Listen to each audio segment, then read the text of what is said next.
Hi, everyone. Today we're talking about your interviewing skills, how to be successful, be able to answer a few questions, and make sure that you are successful in your next interview and be able to land that dream job.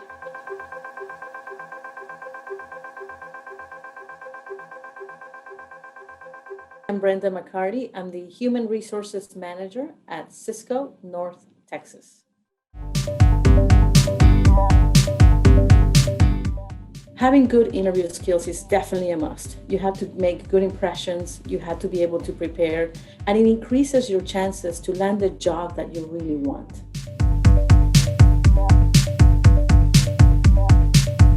It's important that the work that you have done, whether it's 1 year or 20 years, you want to be able to show and capitalize on all the hard work that you've been doing and all the experience that you have. And you only have a few minutes to do so. So you want to make sure that you arrive to your interview on time, even if you can, 15 minutes earlier, that you want to be able to capitalize on the hard work that you have done. Maybe you won an award, maybe you've been Employee of the Month, something that you're really proud of. You want to make sure that you talk about that on your interview. You also want to make sure what you're interested in. Make sure that you tell them how you fit into the company. How you do that is to make sure that you prepare yourself, make sure you learn about the company, make sure you know what the company's about, what the environment's about, and how you will be able to be that sum and add the successful of the future.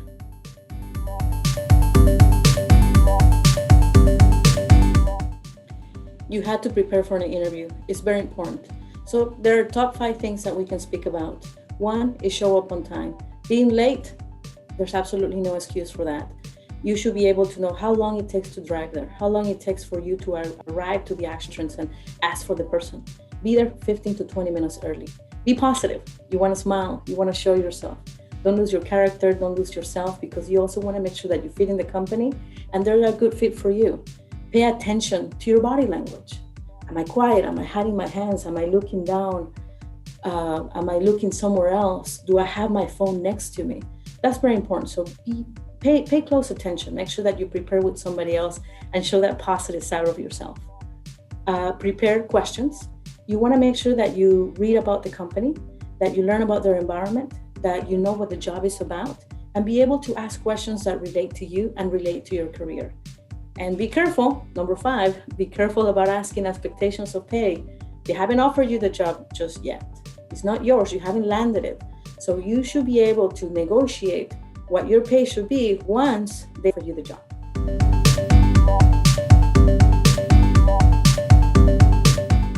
You want to make sure you're not being disqualified from a job when you're doing an interview.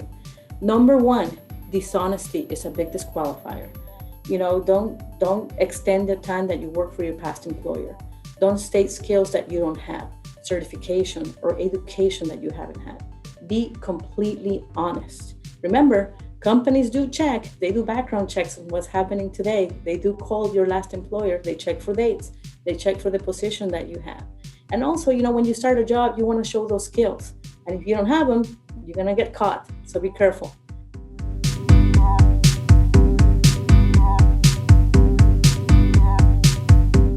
The same rules do not apply in virtual versus in person. As you can see me now, you cannot see my whole body language, you cannot see my whole thing, right? Always try to see if you can do an in-person interview. That's very important because you get to show your whole body language and be able to talk one-on-one and ask better questions. If you can't, and the only option to do it is in virtual, number 1, make sure you're in a room that's completely quiet. Number 2, make sure that there's enough light so they can see your face, they can see your movement, and not be too close or too far away from it, because they can no longer see you and be able to talk to you in a better way. Make sure that they can hear you, make sure that you can hear them. And if you're using any type of technology, whether it's Zoom, whether it's Teams, whether it's any type of technology that they can test it with somebody else. Make sure that you're able to have that conversation with someone else. So when you come in that moment, you're ready and prepared.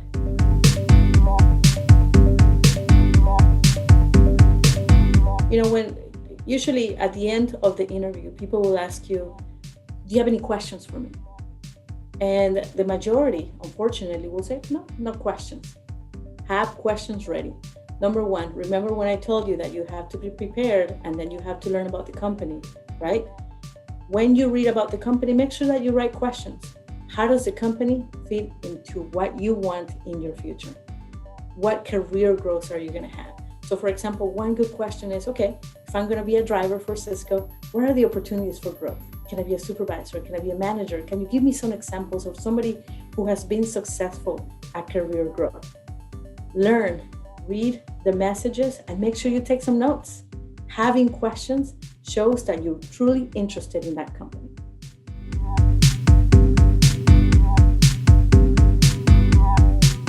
There are a few topics that we should avoid during an interview.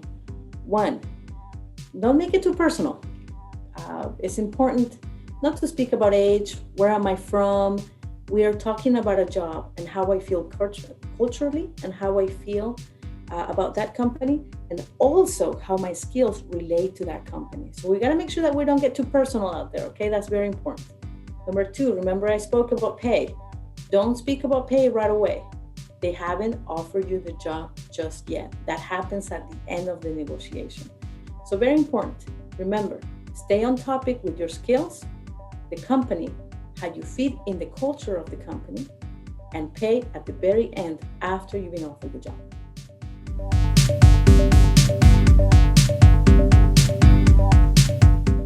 We should treat each interview as the final interview. Every single person has a say on whether you can go in and be a part of their family, their culture, and their future career growth. So make sure that every single person that you meet with is as important as the next person. It doesn't matter if one is the president or the CEO of the company and one is the assistant manager. Every single person makes a decision if you can join them. So treat each one the same, give it the same importance, and make sure that you follow all the tips.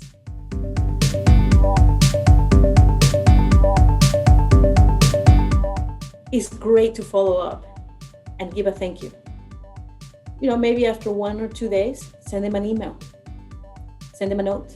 It's always great to say thank you for taking the time to meet with me, and I hope I hear back from you. It gives a really positive note.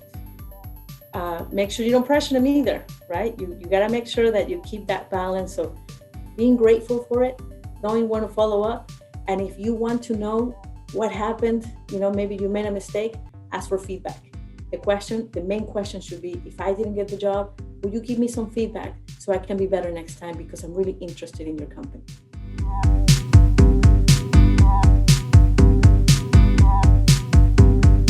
Be yourself. Make sure that when you find a company, make sure that that company is also going to fit you. You want to work with people who care about you, who connect with you, and also that you can be yourself, because that's what the long term is. Hey, we have one life to live, so we got to find that great job and we got to find that great company. So I got to go grab that job, get it, and keep it for myself. That's the most important thing. To close this up, I want to wish each and every one of you very good luck out there. I hope you land not just a job, but the job of your dreams, and a job that you could stay there for a very, very long time.